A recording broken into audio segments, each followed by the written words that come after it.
RNC lang. Mukhang late na naman si M at saka yung the biggest of Big R. But don't worry, they're gonna join us. In the meantime, hindi naman kami nagkakulang. I think the last time nagsama kami, 1 hour na pala. Okay. Maybe we wanna pick off where we left off last time, which is yung tattoo. Meron na bang tattoo therapy? Parang si Philmar, maayos na sila ngayon. Nag-tattoo sila ulit. Yeah, nagpa-tattoo si Andy at saka si Philmar nga eh. And honestly, like for me, yung nangyari dun, it's just Philmar being clueless. Yun lang yun eh. Lack of empathy, being clueless to your partner. I think insensitive could be a Insensitive, term. okay. Yeah, come on. There Let's you cut go. it out, bro. There you go. Insensitive, bro. Insensitive. Come on. Let's not defend it. Yeah, it is insensitive. No matter what, kahit naman sino, that was so wrong on every level, man. So, I don't know what the issue with Derek Ramsey making a comment about... He's trying to be the Andrew Tate of the Philippines. Yung vibes niya parang, mga lalaki, wag niyo embarrass yung women, you have to solve it within your own. Siguro, really? I won't be surprised if Derek goes down that road. Kasi di ba, may pagka-macho effect siyang ganyan-ganon. I mean, wala pa tayong ganun na Andrew Tate style of figure. Kaya unahin natin bago dumating yan. But I think he has the potential. Well, I don't know, man. Like, I don't even know the Andrew Tate model really works for Filipinos. Does it? Do you think it works? Yeah! For Filipinos? Toxic macho. Yung very toxic masculinity na ganyan. I mean, man, I feel bad for all the... Think about that. Yung ganyang Andrew Tate model. Yeah. The Andrew Tate model attracts what kind of a man? Incels. Beta males. Incels. Sure, incels. You want to call them Sorry to say, yeah. Pero it attracts men that are weak. That's what he attracts. Right. And who think they're alpha, but there are a lot of beta males that are willing to pay for his course to be better. Did you watch his course, Iman? No, I didn't watch. Yung academy niya. Pero yung academy niya, from what I've seen, from the people that talked about him, it's a joke. It's a really bad joke. I feel bad because they're scamming all these men who want to improve themselves, and nagbabayad sila ng mga malaking binabayaran nila, parang $50, $100 yan per month or something. Grabe. All just to get these crappy courses that are not even gonna help you be a better person. That's how Andrew Tate made his money. But feeding off the insecurities of men. Feeding off insecurities, it's a classic scam, no? Feeding off insecurities and at the same time, yung idea ng tricks of the trade kaagad. Yung you don't learn the trade, you just go to the tricks right away. Let's be honest, mabenta yan eh. Tama, it's a shortcut. A lot of people like shortcuts, di ba? So pag binigyan mo sila ng ito lang gawin mo, without understanding why you do it, then they're doing the action, but the intention's not there. Kung wala yung intent, kahit na anong action mo, it's not gonna get you anywhere. It's the same as I always liken it to the analogy of driving. Na you and me can be driving, the same activity. Pero ikaw, alam mo, you're driving to go to Baguio. Oh, let's drive for 3 hours and I don't know where I'm going. We're doing the exact same activity. Where do I end up? Nowhere. Yeah. Where do you end up? Baguio.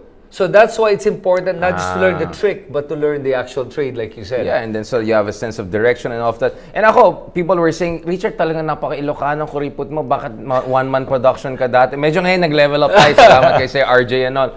I said, well, first of all, I want to learn how this thing is done.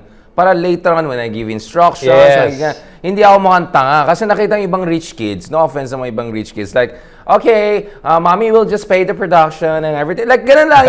Dude, you'll never be respected in the field, right? You'll never be legit. So you have to really start, learn the trade, and then later on, you level up and learn the tricks, ano yung X factor. Pero bago ka mag-X factor, you have to learn muna what is the A, B, and C's of the trade. So, kaya ako ganun. So, yes, may pagka-Ilocano tayo. That's true. Hindi naman nagrereklamo si RJ.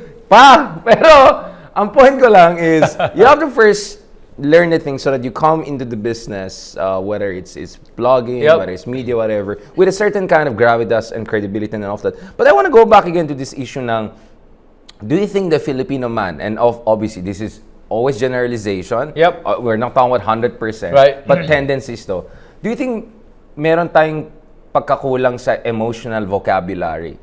The ability to open up in terms of vulnerability. Kasi napansin ko, purong banter lang pag mga lalaking kasama. Uy, daming chicks. Uy, ganda ng chicks ng ganito. Hindi, uy, pare, hirap naman yung ganito. You see that very rarely, unless heartbroken yung tao.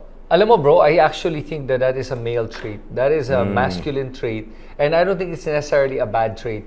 I do believe that if a man is too emotional and cannot manage their emotional expression, what will end up is he may not be able to uphold naman the other masculine traits, which is to be resilient, to be the one that's the one that secures the household, the community. Yun ang role kasi ng lalaki, 'di ba? That's a masculine role in society, is to be the protector of your community. Now, if you're too much of somebody who's expressive and crying about every little thing, that's a good thing that you're able to express yourself. But at the same time, the flip side of that is you may end up to be weaker because you're not able to learn how to manage that emotions, to be able to focus it on being able to drive forward rather than to just feel it. That's a feminine trait. And again, when I say that, there's no judgment on what I said. But can't a man have both elements of, look at the scripture, look at ancient Greek stories, right? You have these warrior types, leaders who also have artistic side, aesthetic side, emotionally self-reflect. Para sa akin kasi hindi siya mutual exclusive. In a sense that feeling ko, men from a very young age should learn to be able to admit weakness and vulnerability to a degree that allows them to be stronger and come out of their failures. Not in terms of, kawawa na ako, loser na ako, wala nang tapos na buhay ko. Do you get what I'm saying? Okay, I got what you're saying. And so here's what I mean naman. So I think that to understand each other, this is where I'm coming from. Yeah. I don't mean that you shouldn't express yourself. I think that an over-expression or an over-emphasis on the feelings will result in lack of action. So what I mean by that is, pag tinignan mo I'll give you a good example. UFC fighters. Yeah. Man, these guys are alphas to the very extent. I mean, Sigma, to put yourself out there in the cage. To get killed, potentially. You will get killed. Yeah, exactly. Yeah. That takes a certain amount of medyo insanity to do that. Pero you know what? When they lose, do you notice? Umiyak sila.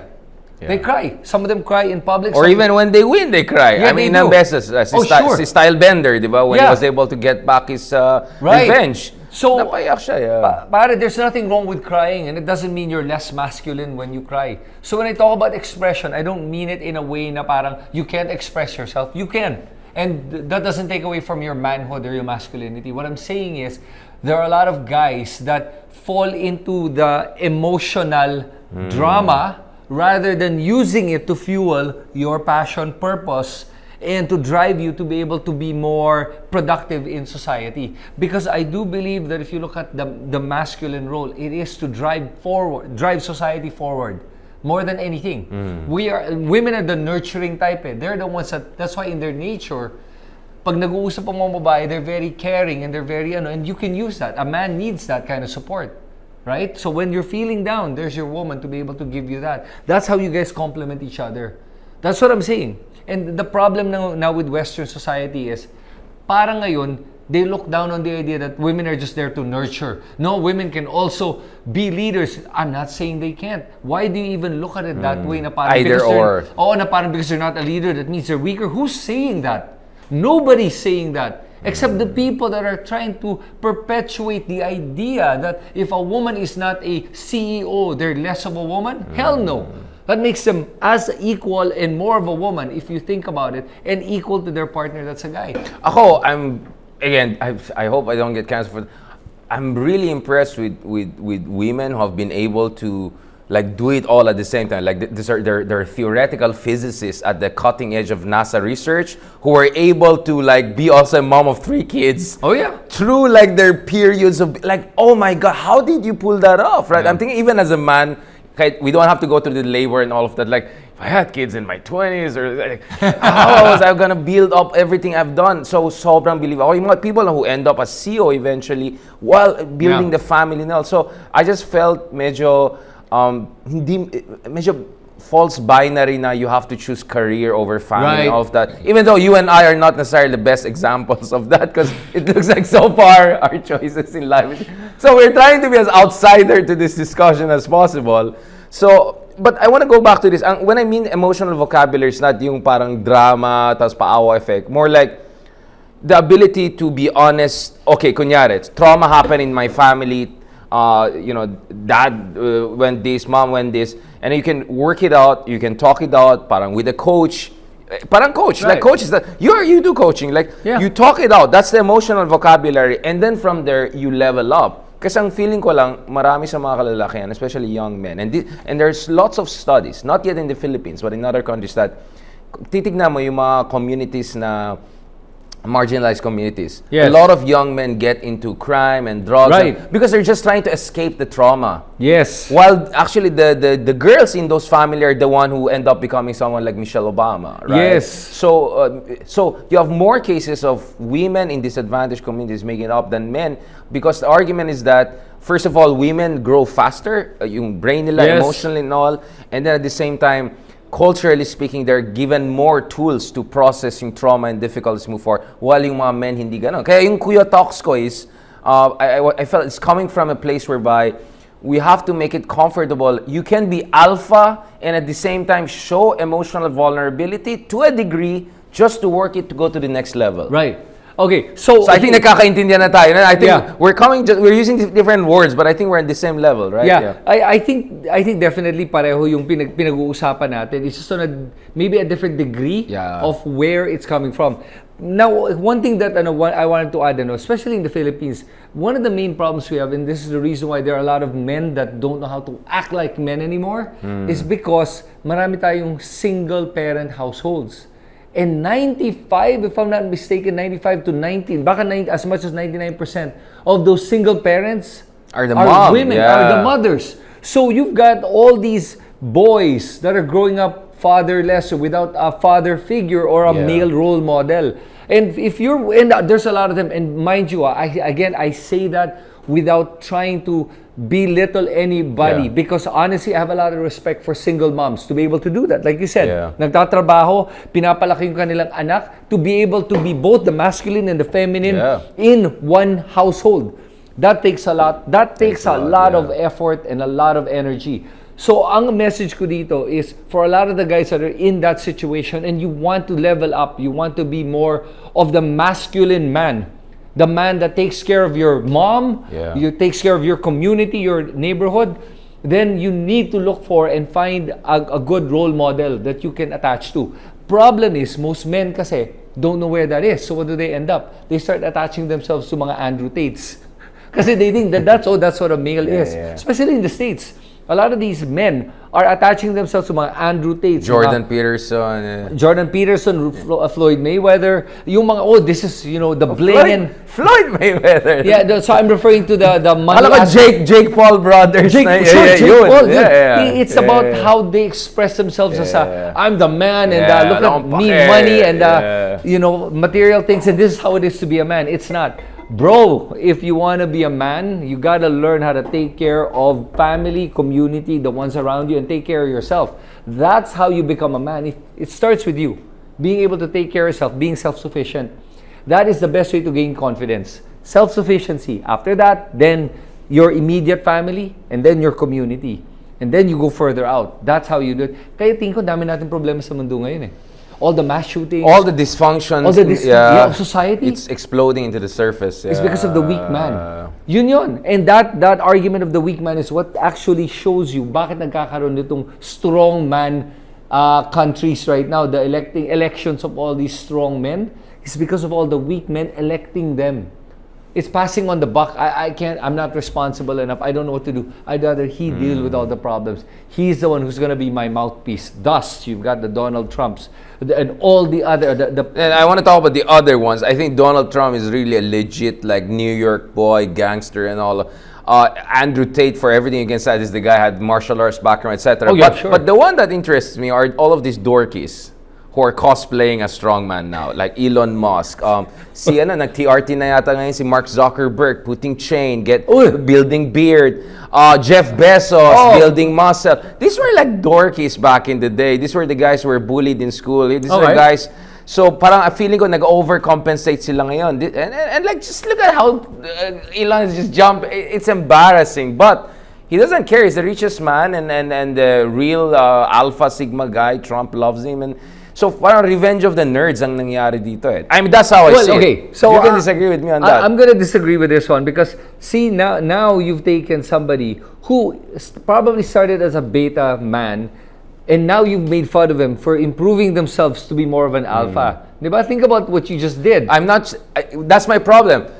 I had no problem when Elon Musk was building Tesla into a mainstream, although he didn't found it. He just bought, and then the SpaceX one out of nowhere. I give him all respect. What I don't like is this kind of megalomaniac version of him in the past few years, whereby I'm just gonna gut the whole federal. I'm just gonna kick out, send my baby nerds there. Sure. This is overcompensation. That's what I don't like. Okay, so I'm fine with him building himself, because I know, of course, his dad was a horrible person to him. I understand his trauma. Actually, I have a lot of love and respect for the Elon I used to know and look up to. And then the next thing I know is like, he's overdoing it, bro. He's overdoing it. This is all over the place now. Pero I think that's my problem. Yeah, so I think what you're doing is you have to separate the actions from the person. You don't like his actions, but it doesn't necessarily mean that... Hindi ba reflection ng mindset niyan? His Sure, mindset has changed, bro. But the actions kasi are mutable. They actually are amiable. They can change.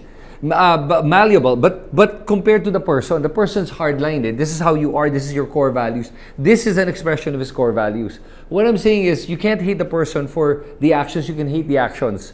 Otherwise, kasi, then you brought up the issue with Jeff Bezos building muscles. Nothing wrong with that, man. Like for me, nothing wrong with that. But like, honestly, do you really need to have like this level? I think our arms are okay. If you have the money and the time to be able to improve yourself physically and look better and feel good, why not? There's nothing wrong with that. Mark Zuckerberg, do you know he's a marathon? He finishes the marathon under 4 hours. He does jiu-jitsu. He actually is a champion. For me, dude, there is nothing wrong with that. If you look at the biggest UFC champions, they started as being bullied. George St. Pierre. Yeah, Strickland. Sean Strickland. Sure, yeah. Israel Adesanya was a skinny kid, and then he was a dancer. And he said, hey, I can turn this into martial arts. So what I'm saying, Richard, but they're not going all around the world and trying to mess around with millions of people. So they're still champions for me. So you're just basically have the issue with Elon Musk and you using everyone else. No. As an example. It's just a couple of... Actually, there are a couple of people don't know about. Ito yung mga, imagine like, forget about Elon Musk. Mark Zuckerberg, minus the MMA training, minus all of that, and then citing Sparta as an example. We have to go there and be a true man, what the Greeks used to do. And then you look at the guy, I don't think he can run a 1 kilometer marathon.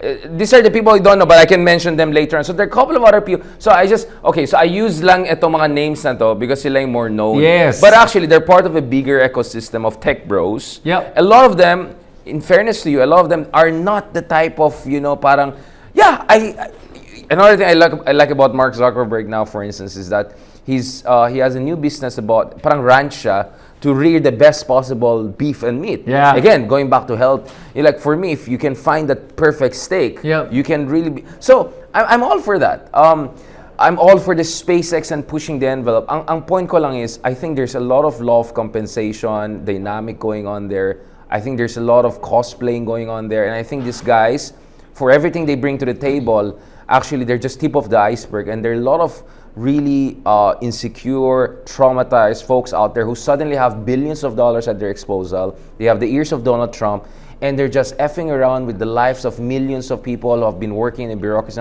Because I hope people listen to the story of people who were fired, including from Veterans Office. People who come from military background and say, next thing I know, not only my wife, I got also fired. So I'm coming from there. Right. But I get what you're saying. Of course, it looks like, Richard, napakayabang mo naman just because they look nerdier than you. And then MMA sila, parang you're still bringing them down. Well, ako kasi personally, I don't know about your story. I was bullied when I was a kid, but I was a bully too. I was a weird case. Like, you bully me, I bully you back. I mean, it was a crazy... Yeah. Law of jungle yan. Parang I'm like the lion being bullied by a tiger, then I go down and then bully. So I had a very mixed... So I never had a complex. Parang, hindi ba ako insecure sa sarili ko. But I had experience. Like, I know how it feels to be bullied by someone twice my size. But I was also a bully. Like, sabi nga ng iba, trash talk pa lang, talo na daw yung mga kalaban ko. And I got into some horrible fights when I was a kid, and things got broken. So na-trauma na ako. But I did martial arts all the way, black belt taekwondo. Then I started boxing, and I'm hoping to do BJJ. So I'm into the Joe Rogan sphere to a certain degree. Right. I admit that. Ang akin lang, but I don't go out there and overflex it. You know what I'm saying? Or when I do that, I feel bad actually about it. It's like, Richard, did you really have to do a 360 kicks in BGC na ginagamit na panggago sa'yo na ibang tao? Ayan, may malalaki ako nakitang yellow color. Senator, I can see you there. Come on, Senator, join us. Yeah. Ayan, si Mark Gamboa. Kamusta, brother? Hey, Mark, napanood mo ba yung huli kong video? Hindi mo napanood siguro, kakalabas pala kahapon eh. Di pa. Okay. Pinili ko na yung aking mga senatorial balls. Oh, Okay. wow. Oo, pinili ko na yung 12. Oo. Sinama kita doon. Ayun! Diyan eh. Paki-forward sa akin, forward ko na yun. Then I explain my reason. Basta wala lang si ano doon. Si ano at saka si ano.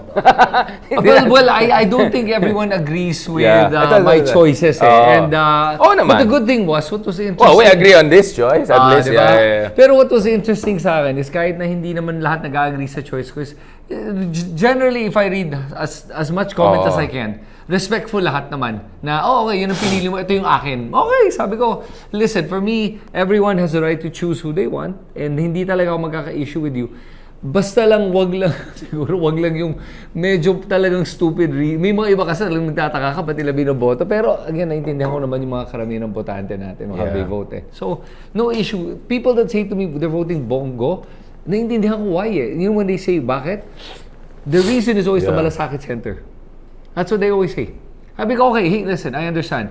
If nakatulong yung malasakit center sa'yo, tapos binoto mo boboto mo dahil doon, it makes sense. Why not? Diba?